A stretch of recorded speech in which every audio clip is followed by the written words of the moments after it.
Good evening, everybody. Steve Poulter. Welcome to my blog, my broadcast, my video diary, my YouTube channel, whatever it's supposed to be called. I don't know if it's a blog. I don't know what makes up a blog because I'm an old man, but it's my YouTube channel. It is Tuesday, March 22nd, 2022. I apologize. I got crazy busy last week. And of course, I always wonder, due to my great patience, is this worth it? Because how do I build a following? How do I get people to give me a try to see if they like what I have to say? And every time I think, well, maybe it's not worth it, something comes up that says, no, this has to be told. If you recall, if you've watched my videos a while ago, I talked about Phil Mickelson and his in my opinion, quite frankly, disgusting behavior about a competing tour against the PGA one that is heavily involving Saudi Arabia, and the treatment of women and homosexuals and this, that, and the other thing. And I don't know that I predicted it, but I'm sure I mentioned the backlash that's going to come. Sure enough, and I apologize, I'm not crying to see you, although it is very emotional because I love you all so much. But I have allergies in my right eye for some reason. But I mean, I have allergies, but for some reason, my right eye is very, very heavily affected. But Phil Mickelson has been uninvited, not invited, told he's not welcome at the Masters.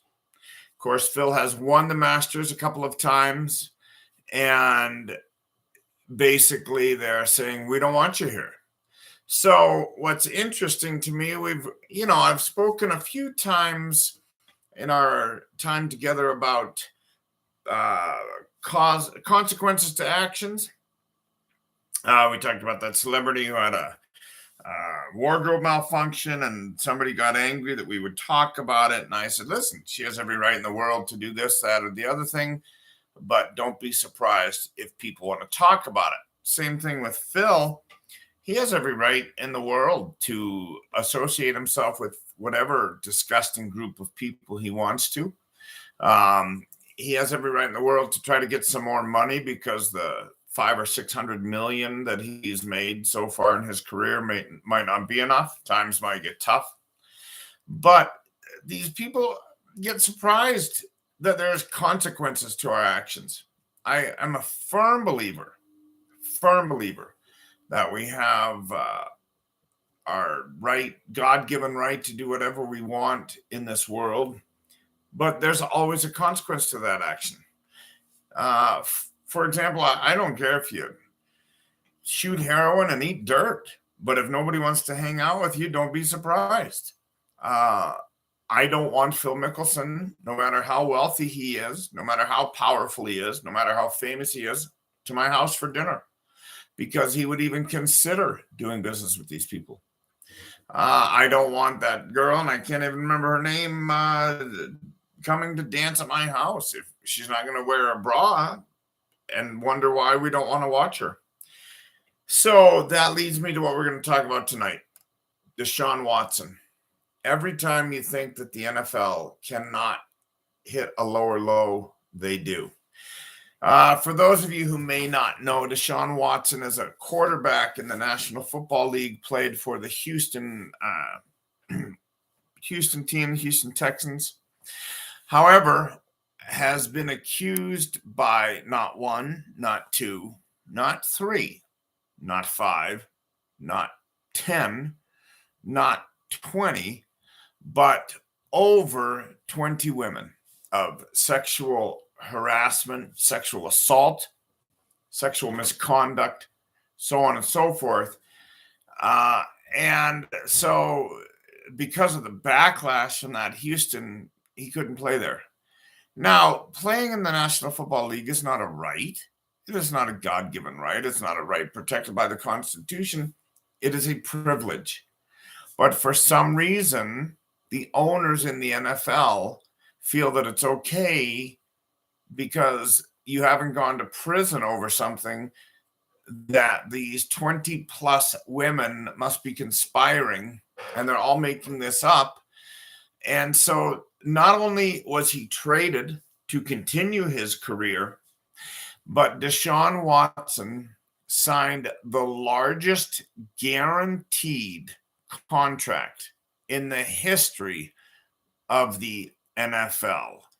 In fact, one interesting thing about contracts in the NFL is they are not guaranteed usually because, quite frankly, there's a risk of injury. But quarterbacks, more and more, part of your contract might be guaranteed, might be a 5-year deal. The first 2 years are guaranteed, so you're guaranteed to pay in case you get hurt. But Deshaun Watson, who has already made millions and millions of dollars, has now signed a 5-year, $230 million contract. And that means, remember I talked about my board that I got here? 46, and I'm going to write it backwards. Let's see if I can do this the right way.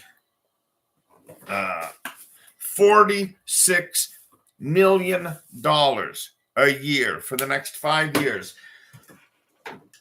Now, it's wrong on so many levels, and I want to talk my opinion. First off, it shows how disgusting the owners are in the NFL because they're all billionaires. It's disgusting that if they think they can sell a jersey, win a football game, get higher ratings, you basically have to be in prison not to be playing in the NFL. And much more important than that, and this is where it breaks my heart, what does it tell these women? What does it tell these women? What if these women are somebody's daughters, somebody's sister, somebody's wife, maybe by now, somebody's cousin, niece, aunt? What does it tell these women?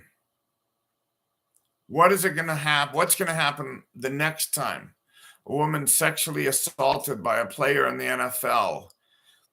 How much confidence is she going to have that she's going to be taken seriously and that there's going to be consequences to these disgusting actions by the players? I don't have words to adequately describe my disappointment in the owners, my disgust in Mr. Watson, and my sympathy for these women.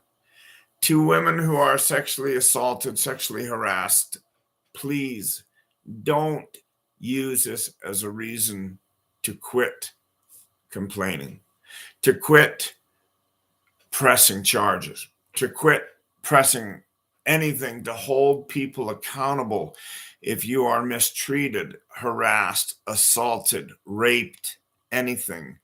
Please, I understand the easy thing now is going to say, why would I press charges? Why would I follow through on this? Why would I do anything on this? Because we know nothing's going to happen. Look at Deshaun Watson with his $46 million a year for the next 5 years. So while we have on one hand, Phil Mickelson is not welcome at the Masters, which is a consequence to his action, and in my opinion, rightfully so, not welcome at the Masters. But for everyone that there is some consequences, there's a Deshaun Watson. Life is not fair. I'm sorry. I'm sorry. I'm sorry to those women who have been ignored, have been shunned, have been discounted. I'm so sorry. To Mr. Watson, you're a disgusting human being. One woman, maybe she's angry. 2, 3, 5, over 20 women. Where there's smoke, there's fire, young man. Anyway, on that nice bright note, I'm sorry. I try to keep these positive. Even when we have negative things to talk about, I look for something positive to spin out of this. I'm struggling tonight to find that. But Thank you so much for watching. Please spread the word. God bless you. God bless America, and God bless the Ukrainian and the people of the Ukraine as they struggle to stay alive. Have a great night.